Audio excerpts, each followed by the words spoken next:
What's up, Arbitrage VAs? Welcome to the Arbitrage Academy, an Amazon VA blueprint that is focusing on Amazon online arbitrage product sourcing. So in this lesson, this would actually a walkthrough on how the Buybot Pro really works, and I will show you on how to use it. So first and foremost, what is a Buybot Pro? So Buybot Pro it's designed to assist sellers in finding a profitable products to resell on Amazon. So meaning to say, yung tinatawag nating Buybot Pro, isa siyang sourcing software na ginagamit ng mga sellers sa paghahanap ng mga deals. They also use this tool sa pag-analyze ng mga products for the market demand, and ginagamit din to for the profitability calculation. And actually, marami pang uses and functions ng Buybot Pro.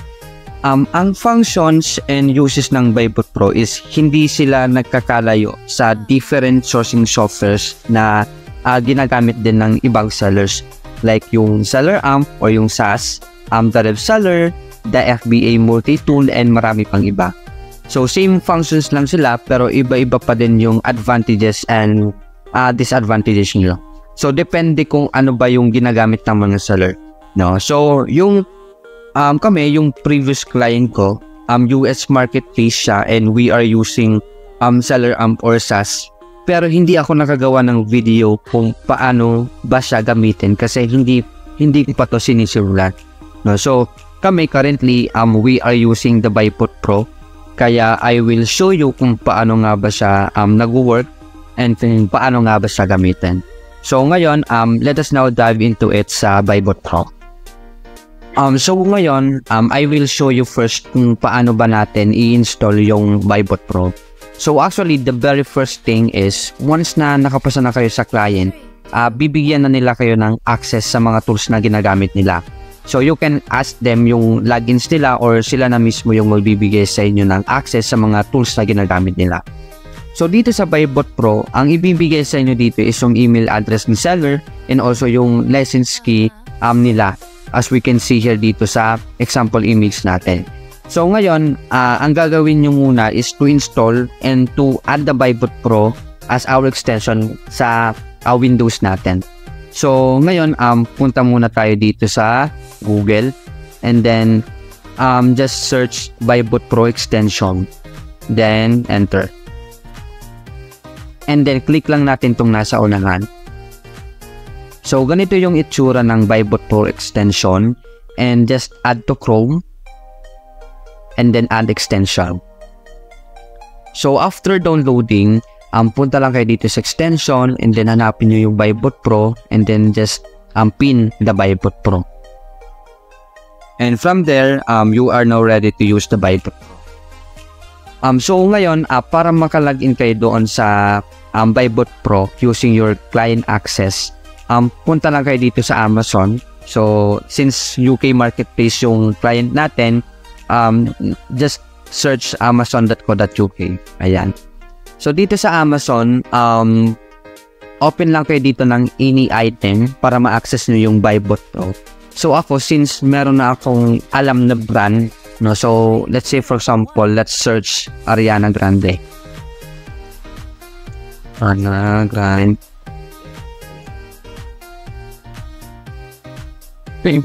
Tapos, hanap lang ako dito ng any item as our example. So let's say for example ito. Click lang natin siya. So as we can see, ito yung Buybot Pro. And then dito nyo na ilalagay yung login details ni seller. So which is dito yung email address, and dito yung license key nila. And then after putting their email address and then license key, just log in. So after logging in, ganito na yung itsura niya. So meron na kayong access sa Buybot Pro nila, and you can now already use this tool sa paghahanap mo ng mga deals. Pero be mindful na kung ano yung nakikita nyo dito sa screen ko, hindi ganito yung pagkaka-organize ng magiging Buybot Pro nyo. Okay? Minsan, ang dami niyang functions and different features na makikita kayo dito that will make you overwhelmed.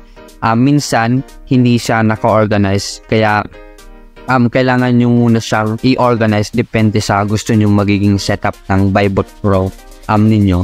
So ako, ganito lang yung gusto kong pagkaka-organize niya, and I found it comfortable for me in using this Vibot Pro.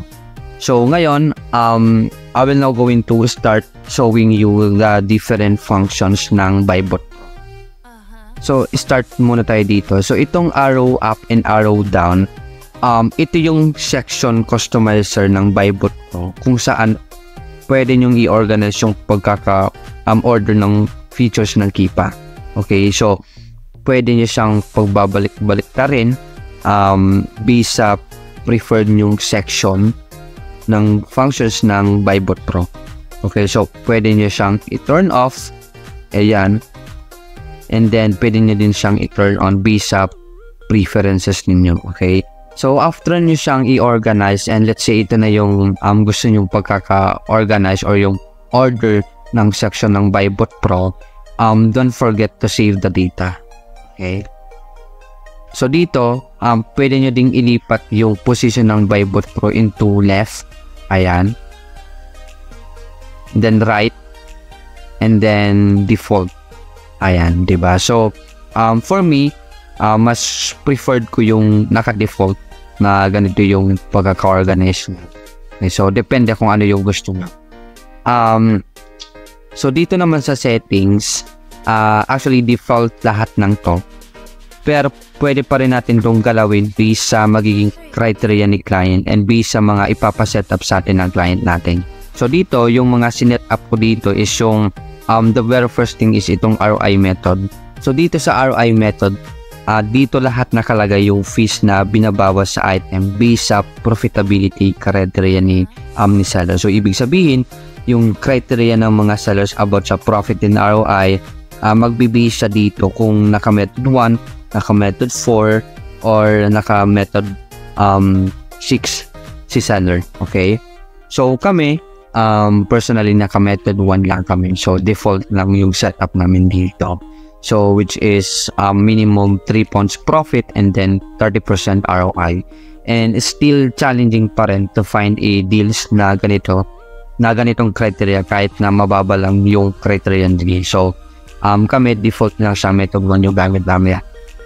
And then dito naman sa Google Sheet, ayan, bibigyan din pala kayo dito ng access sa Google Sheet nila, which is andun lahat ng records of products na nahanap and na-purchase nila every single day.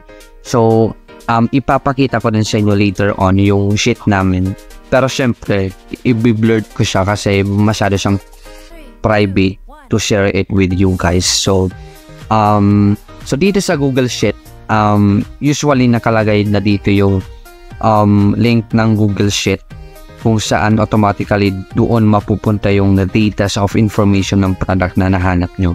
So pwede nyo din siyang i-customize based sa pagkaka-organize din ng sheet ninyo para tama yung pagkakasunod-sunod ng data sa sheet ninyo. Okay, so usually hinihingi natin to sa client natin kung paano ba yung pagkaka-organize ng sheet nila para systemize din yung pagkakalagay niya doon sa sheet.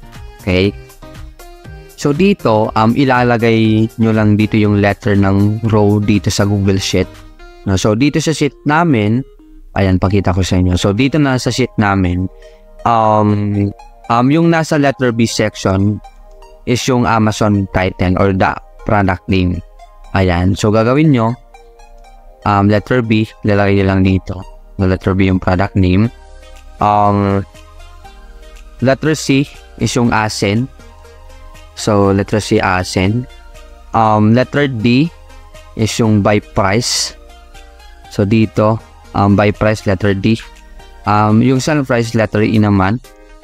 Sell price, letter E, tama. Profit, letter F.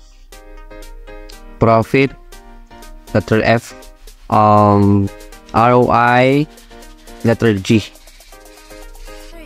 Ayan, letter G. So actually na-organize ko na siya, pero ganito yung gagawin nyo lang, ililipat nyo lang or papalitan nyo lang dito yung letter based dito sa row ng Google Sheet ninyo. Okay? So, after you set up and organize these things, syempre don't forget to save and click OK to save the data. Okay? So, let's go back. Ayan. So, another thing is, so dito naman sa personalization, pwede nyo ring i-personalize yung pagkakaset up ng Vibot Pro ninyo dito based sa kung saan lang kayo magiging comfortable. Okay, so dito, itong auto-analyze, ibig sabihin, you don't need to click. So, pakita ko sa inyo. So, doon sa auto-analyze, ibig sabihin, you don't need to click this analyze button pag nag-compute na kayo ng profit and ROI. No? So, pag inon nyo yun, automatically mag-analyze na siya ng kusa without clicking this analyze button. Okay? So, doon naman sa asan na yan? So, dito naman sa show Vibot Pro Island, napaka-importante na naka-on siya kasi hindi nyo malalaman yung profit and ROI ng product kapag naka-off siya. Okay? So, ito yung Vibot Pro Island. Ayan, ito yung Vibot Pro Island, which is dito nakalagay yung profit and ROI, the BSR, the sales estimated, and so much more, which is really important functions ng Vibot Pro. Okay, so that's the important of the Vibot Pro Island. Dapat naka-on siya palagi. So itong Vibot Pro Quick Look naman, very helpful naman siya in doing the storefront stocking. No? So ipapakita ko sa inyo dito example. So yung Vibot Pro Quick Look, it give us dito yung asin ng product. If how many FB sellers are selling this item. If how many FBM are also selling this item. The Vibot Pro chart. And then so you can also search directly the item through Google without visiting the item itself, which is it would really help us to save our time. So pero ako personally naka-off tong Vibot Pro Quick Look dito sa Vibot Pro kasi I'm already using the VS Amazon Quick View extension. No, so same functions lang naman sila pero depende pa rin to sa inyo. So ako naka-off lang siya. No, so ngayon dito naman sa chart settings, actually naka-off lahat ng functions niya dito sa akin sa Vibot Pro kasi we already have a Keepa graph. And actually same lang naman sila ng functions ng Keepa chart ng Vibot Pro and then ng Keepa graph, no? Kaya naka-off siya sa akin. Okay? So pero kung wala kayong Keepa, it's better to use this chart setting ng Vibot Pro. So you can use the chart ng Vibot Pro, which is halos same lang naman sila ng Keepa graph. No? So and dito the rest are actually default. So ngayon after setting all the things dito sa settings and you think na okay na lahat, naka-set up na siya lahat. So, don't forget pa rin to save and sync the data kasi hindi masasave yung mga sinent nyo dito pag hindi nyo siya sinave. So, save and sync the data. So, let's go back dito sa settings. Ayan. So, ngayon, after setting up all the things, so, ako, ganito yung pagkaka-set up and pagkaka-organize ng Vibot ko. So, kasi ito yung mas preferred ko na setup. So, ngayon, let us now discuss all these different functions ng Vibot Pro. So, dito sa calculator, ito yung calculator section ng Vibot Pro wherein dito nyo i-compute yung profitability ng isang product. So, dito sa buy price, dito nyo ilalagay yung price sa supplier na nahanapan nyo ng same item dito sa Amazon. Okay? And then, itong sell price naman, ito naman yung current price ng item dito sa Amazon. So, let's assume na nahanap nyo itong item na to dito sa All Beauty ng, let's say for example, 18 pounds only. Okay, so, dito ilalagay nyo dito yung price sa supplier and then, so ako naka-analyze na siya, in-analyze ko na siya. So, ganito yung profit and ROI niya. Okay, so it says that it has 7.31 pounds profit, and then meron siyang 40.61% ROI. And then makikita din natin dito na under siya ng 1% of the BSR, which is a fast selling item. And then makikita din natin dito yung monthly sale ng item na to, which is this month of November. It already has 14 number of sales, which is quietly a fast selling item. Okay, so eligibility, if the seller are eligible to sell the product. So kapag color red yung color niya dito, that means that we are totally not eligible to sell the product, no? So kapag color green and orange yung color niya dito, that means na eligible to sell naman si seller to sell this item. So it also says that this is actually not a hazmat and IP. So anything na color green dito, yung mga alert panel niya, that means that this is a good alert that the item is a good deal. Anything na nakita kayo or may nakita kayo dito color red sa mga alert panel, that means that the item is a bad deal. Okay, so dito this is also very helpful kasi ibig sabihin color green, it says that it is good with 75.63%. So sabi din dito that the price is stable, and then meron din siyang great profit. So itong VAT override naman, dito sa UK, kapag non-VAT yung item, lalagay lang kayo dito ng 0. Yan, lalagay lang kayo dito ng 0, and then analyze the profitability.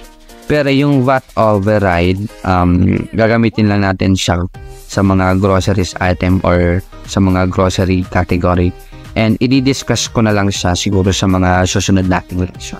Okay, so set aside muna natin to VAT override, pero that's the use of this section naman. So dito naman sa search section, let's say for example, gusto nyo hanapan ng supplier itong item na to. So click mo lang dito yung Google, and then you can now find a supplier for this item. Okay, so dito naman sa dashboard, dito nyo naman makikita kung hazmat ba yung item. So it says that it is color green, ibig sabihin not a hazmat. Eligibility, so dito actually may nakalagay dito login kapag hindi pa kayo nakalagin sa seller central ni seller, and you have to make a process login process sa seller central ni seller para malaman nyo kung eligible kayo to sell the item. And I will make a separate video lesson for that on how to log in seller central. So dangerous good, we also skip an item that is a dangerous goods. No? So since color orange naman siya, we can still try to sell this item, no? Kasi as long as hindi sa color red, pwede siyang isell. Okay, so dito naman sa alert panel, very helpful siya because ito yung magsasabi sa atin if there's something wrong sa product. So it tells us if the item is meltable, most especially kung chocolate yung product. Mostly meltable talaga yung mga chocolate products or yung mga ganong item. And we also don't allow to sell an item that is meltable. Okay, so color green, that means that this item is not meltable. IP radar, it also shows us IP radar, which is it also shows us kung IP ba yung brand or hindi. Color green, that means no known PL issues. Oversize, kung oversize ba yung item. Color green, unlikely. This is not an oversize item. Buy box analysis, so kapag color red itong buy box analysis, that means that hindi maganda ang rotation ng buy box. Ibig sabihin, possible na sa iisang seller lang umiikot yung buy box. Variations, it also shows us if the item is under the variations or if meron siyang different variants when it comes to the color, sizes, flavors, and types. So, gayon. So, dito sa variations pala, okay, kapag under variations yung item, makikita nyo naman sa dito na meron siyang show variations, na meron siyang, dito it says that meron siyang 4 na variations. So dito, let's just show the variations. And then makikita nyo na dito yung different variants sa item na to. So ngayon, under the variations, what you can see here is the ASIN of the item. So iba-iba silang ASIN for this different item or different variations kasi very unique code siya for every item dito sa Amazon. So dito scent name, kung ano yung name ng item, that's for example Amber Vanilla, Oriental Vanilla, Amber. So kung ano yung scent ng item na to, yung sizes nila kung 50 ml, 100 ml, kung pack of 2, pack of 1, kung nakabundle ba siya, or and so more, and so much more. Their prices, so makikita nyo dito na mas mahal itong Oriental Vanilla, which is it says which is ang price is 49.45 pounds. And then pangalawa dito yung itong Amber Vanilla na 50 ml, which is ang presyo naman is 39.95 pounds.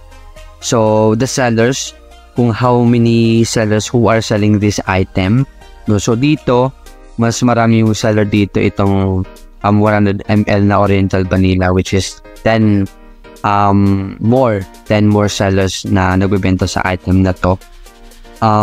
Reviews or the total reviews na meron tong item na to. So it says that ang may mataas na ratings or reviews dito sa item is itong 100 ml na Oriental Vanilla.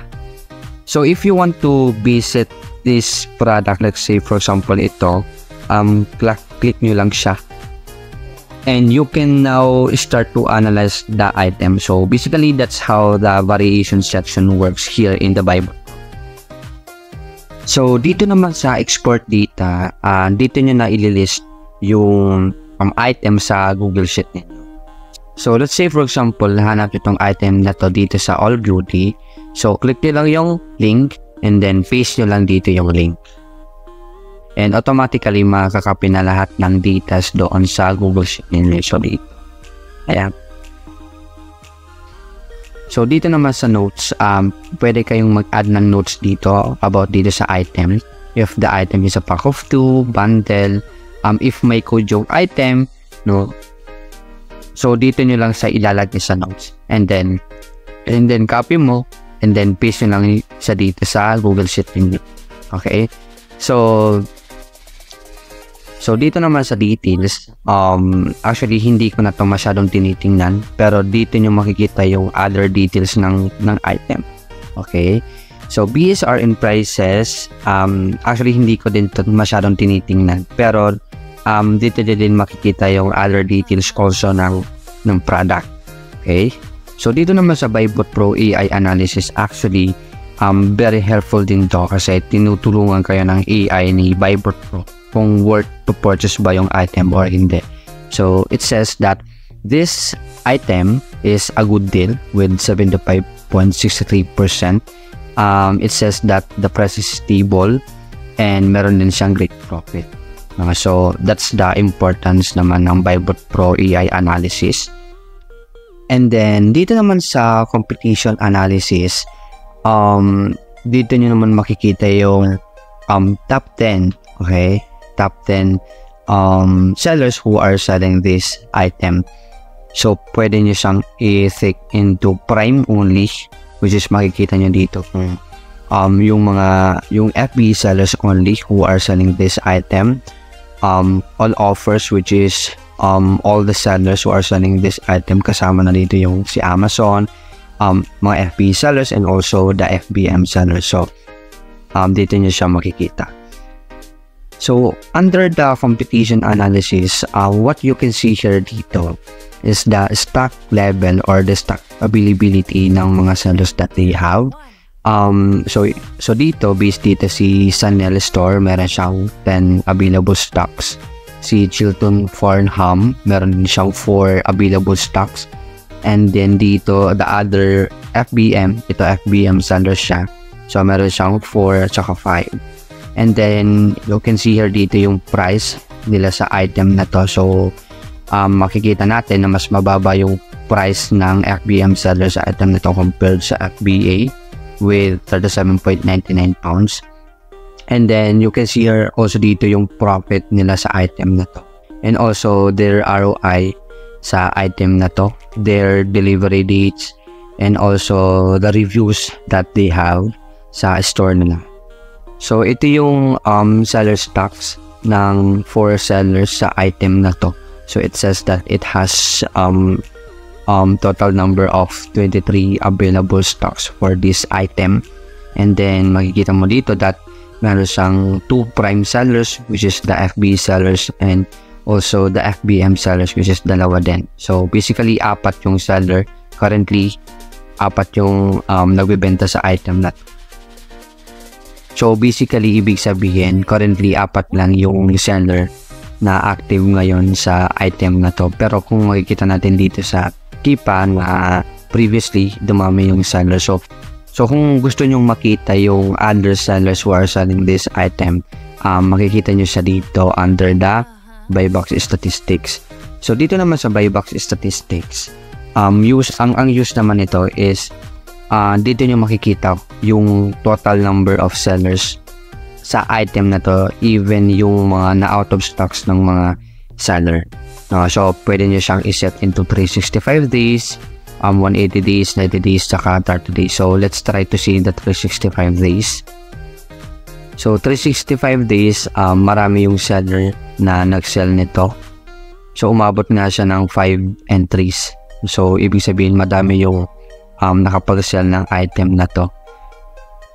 So dito under the buy box statistics, what you can see here dito is the 1% ng mga sellers that they get the buy box. So based dito, for the span of 30 days, last 30 days,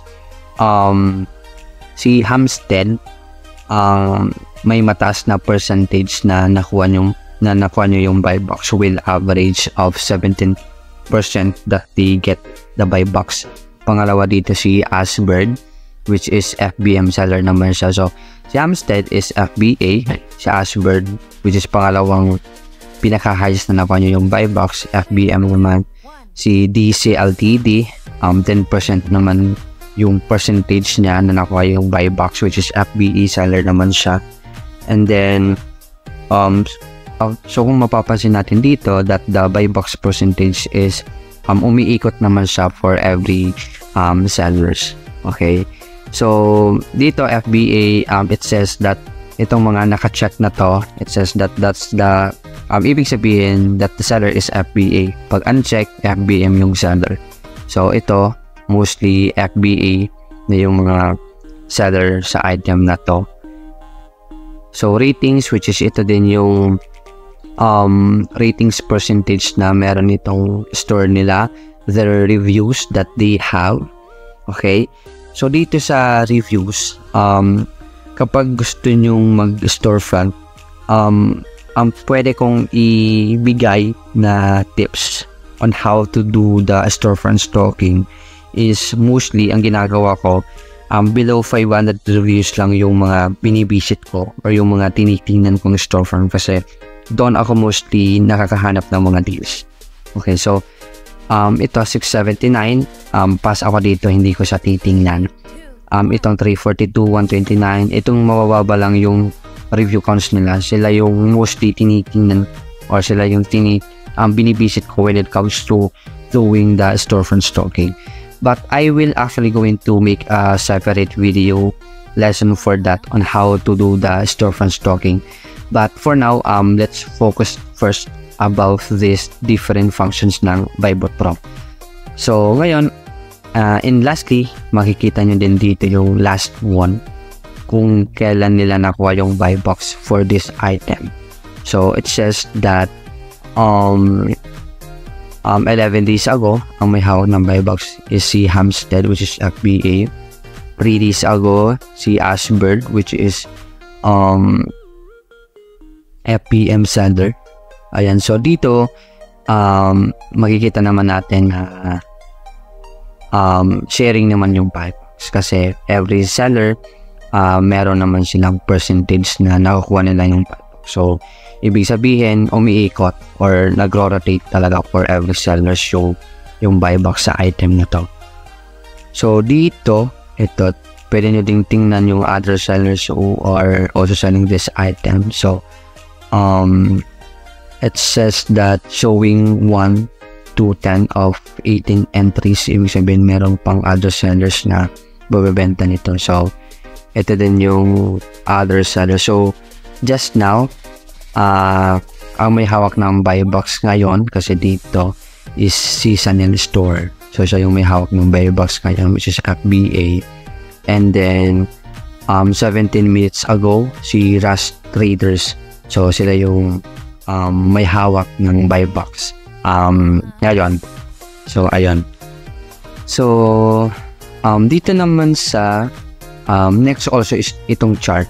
No? So, dito naman sa chart na to, ito yung sinasabi ko kanina that they also have their own chart.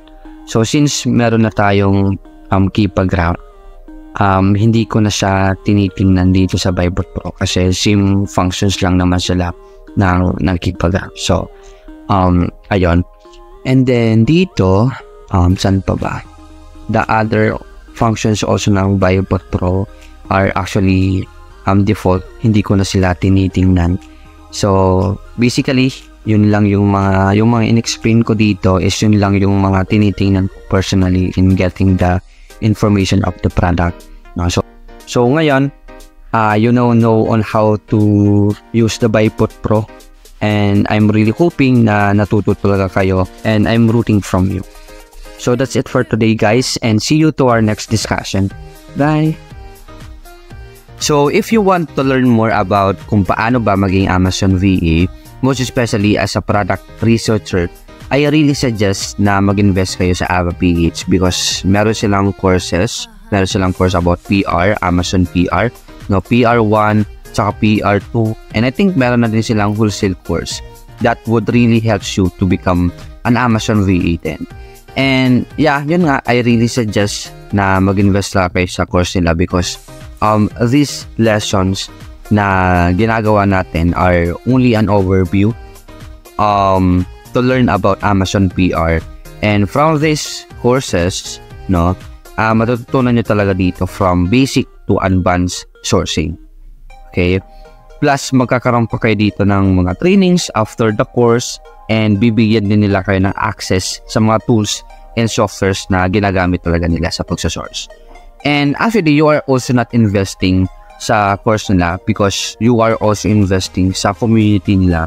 And yun nga, napaka hands-on ng mga coaches and marami ding mga VEs tutulong ito sa inyo sa mga questions. And currently, meron na din silang 80.3k members. And actually, isa sa mga nagustuhan ko dito sa community nila is talagang tulungan sila paangat.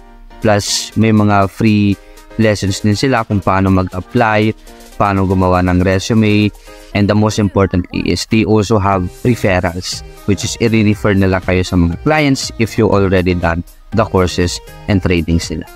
Kasi, dito sa AvaPH and yung mga coaches behind this community are napakabait, napakagaling, and ang dami ding clients and agencies na alam ang AvaPH. Kaya, yun nga, napaka-advantage ng mga nakagraduate na galing sa AvaPH because alam ng mga clients yung quality ng services ng mga VE na galing sa Ava. Okay? Kaya if you want to learn more about Amazon PR, I will put the links dito sa baba ng description natin and i-visit nyo na lang sila. So with that, good luck sa inyo and see you inside the community.